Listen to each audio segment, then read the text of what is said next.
Welcome to red on entertainment. इन दिनों पूरी दुनिया में एक विवाद छाया हुआ है और वो है फ्रांस का। फ्रांस में एक टीचर का सिर सिर्फ इसलिए कलम कर दिया गया क्योंकि उसने बच्चों को मुस्लिम धर्म के संस्थापक पैगंबर मोहम्मद साहब का कार्टून दिखाया था। यह घटना 16 अक्टूबर 2020 की है। फ्रांस के पेरिस में शार्ली एब्दो में छपे पैगंबर मोहम्मद साहब के कार्टून को छात्रों को दिखाने पर टीचर को मौत के घाट उतार जाने के बाद पूरी दुनिया में बहस छिड़ गई। हमारे देश में भी फ्रांस के विरोध की आवाज सुनने को मिल रही है। इस घटना के बाद एक बार फिर से शार्ली एब्दो चर्चा में आ गई है। शार्ली एब्दो फ्रांस में एक बेहद चर्चित साप्ताहिक व्यंग्य मैगजीन है। 5 साल पहले 2015 में भी पैगंबर मोहम्मद साहब के कार्टून छापने पर इस मैगजीन पर आतंकी हमला हुआ था, जिसमें 12 लोगों को मौत के घाट उतार दिया गया था। साल 2011 में भी इसी तरह की तस्वीरें छापी गई थी और फ्रांस में एक दर्दनाक आतंकी हमला हुआ था, जिसके बाद पूरी दुनिया 3 हिस्सों में बंट गई थी। एक हिस्सा हमले का पक्षधर था, जिसका कहना था कि मैगजीन ने कार्टून्स छापकर गुनाह किया है और उसे सजा मिलनी चाहिए। वहीं दूसरे हिस्से का कहना था कि मैगजीन का कार्टून छापना हमला दोनों ही सरासर गलत है। वहीं तीसरे हिस्से का मानना था कि मैगजीन के पास अभिव्यक्ति की स्वतंत्रता है, इसीलिए उस पर आतंकी हमला बेहद उन्मादी और भयानक है। लेकिन इन सब के बीच एक सच्चाई ये है कि शार्ली एब्दो अक्सर यहूदी, ईसाई और इस्लाम धर्म को लेकर इस तरह के कार्टून छापता रहता है। लेकिन साल 2011 से शार्ली एब्दो ने जिस तरह से पैगंबर मोहम्मद साहब के अश्लील फोटो कार्टून के रूप में छापे हैं, उससे इस्लाम धर्म को मानने वाले लोगों में काफी गुस्सा है। और एक बार फिर से 2020 में भी ये कहानी दोहरा दी गई है, जिसको लेकर एक बार फिर से बहस छिड़ गई है।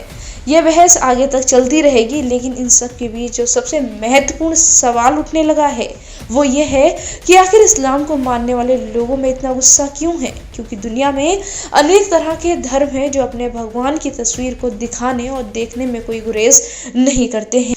ऐसे में सवाल ये उठता है कि इस्लाम में तस्वीर को लेकर इतना विवाद क्यों होता है। तो आपको बता दूं, इसे जानने के लिए आपको इतिहास के पन्नों में जाना पड़ेगा। कहते हैं कि रेत अपने नक्श 24 घंटे में 25 बार बदलती है। पश्चिम एशिया की एक मुख्य पहचान रेत ही है और बदलाव का स्वभाव इस समाज की रेतीली विरासत का ही हिस्सा रहा है। इसी भूभाग की कोख ने मानव समाज को 3 बड़े धार्मिक दर्शन दिए हैं: यहूदी, ईसाई, इस्लाम। इन तीनों धर्मों की अवधारणा का केंद्र एक है और वो है एक ईश्वरवाद, यानी कि एक ईश्वर का सिद्धांत। इन तीनों ही धर्मों में ईश्वर के चित्र और मूर्तियों का कोई स्थान नहीं रहा है। इस्लामी धार्मिक ग्रंथ कुरान में तस्वीर या मूर्ति बनाने पर प्रतिबंध का जिक्र नहीं है। अगर प्रतिबंध है तो किसी मूर्ति या फिर चित्र की पूजा करने पर। इसके उलट कुरान में तो मूर्तियों तक का जिक्र मिलता है। ईश्वर के चित्र और मूर्ति बनाने की मनाही तो इन तीनों धर्मों में अभी भी है, लेकिन समय के साथ यहूदी, ईसाइयों ने अपने धर्मों के प्रवर्तकों हजरत मूसा और ईसा की तस्वीर और मूर्ति को वैध मान लिया है, जबकि मुस्लिम समुदाय ने हजरत मोहम्मद साहब के चित्र या मूर्ति को कभी जायज नहीं माना। इसके साथ ही इस्लाम में तस्वीरों की मनाही है। अल्लाह और पैगंबर मोहम्मद तक ही सीमित न रहकर हर तरह के चित्रों और मूर्तियों पर लागू हो गई है। हालांकि इस्लाम के सबसे पवित्र धार्मिक ग्रंथ कुरान में तस्वीर या मूर्ति बनाने पर प्रतिबंध का जिक्र नहीं मिलता है। अगर प्रतिबंध है तो वो है सिर्फ पूजा करने पर। तो वहीं इस्लाम में चित्रों की मनाही का जिक्र हदीस यानी कि सही अल बुखारी में भी मिलता है। इसके मुताबिक एक बार हजरत मोहम्मद साहब यात्रा से जब घर लौटे तो उन्होंने अपने घर में एक पर्दा देखा जिसमें चित्र बने थे। इसे देखकर उनका गुस्सा फूट पड़ा और उन्होंने कहा कि इस तरह के चित्र और तस्वीर पूरी तरह से गलत हैं। हदीस की इसी दलील पर इस्लामी विद्वान तस्वीरों को प्रतिबंधित मानते हैं। जब हजरत मोहम्मद से उनके अनुयायियों ने पूछा कि हे पैगंबर, वह ईश्वर जिसकी इबादत का हुक्म आप देते हैं कैसा है, तो उन्होंने 4 आयतों में उस सर्वशक्तिमान सर्वव्यापी ईश्वर का वर्णन किया। उन्होंने कहा, कहो कि वह एक ईश्वर है, वह अमर है और हर कारण का करता है। ना वो किसी कोख से जन्मा है और ना ही कोई उसकी कोख से जन्मा है और उस जैसा कोई नहीं है। ये 4 आयतें कुरान के इल्खास नाम के 112वें अध्याय की हैं। इस्लामी मत के अनुसार ये तर्कसंगत लगता है कि जो बहुआयामी हो, जिसका कोई आदि और अंत ना हो, जिसके जैसा कोई ना हो, ऐसे सर्वशक्तिमान और सर्वव्यापी आराध्य को चित्र या मूर्ति के सीमित दायरे में देखा और समझा नहीं जा सकता। जैसा कि अन्य धर्मों में भी देखने को मिलता है कि वो अपने धर्म के हिसाब से चलते हैं, उसी तरह इस्लाम भी चलता है। इस्लाम में 2 तरह के संप्रदाय हैं जिन्हें शिया और सुन्नी के नाम से जाना जाता है। पूरी दुनिया में जितने मुस्लिम हैं उनमें से 12% शिया संप्रदाय को मानने वाले हैं। शिया संप्रदाय का वैचारिक नेतृत्व ईरान करता है।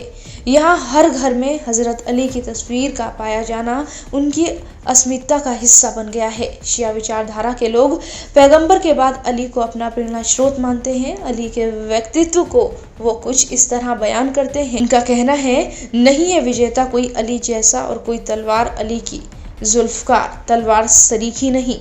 शियाओं का अली प्रेम सुन्नी संप्रदाय के विरोध का एक मुख्य कारण माना जाता है।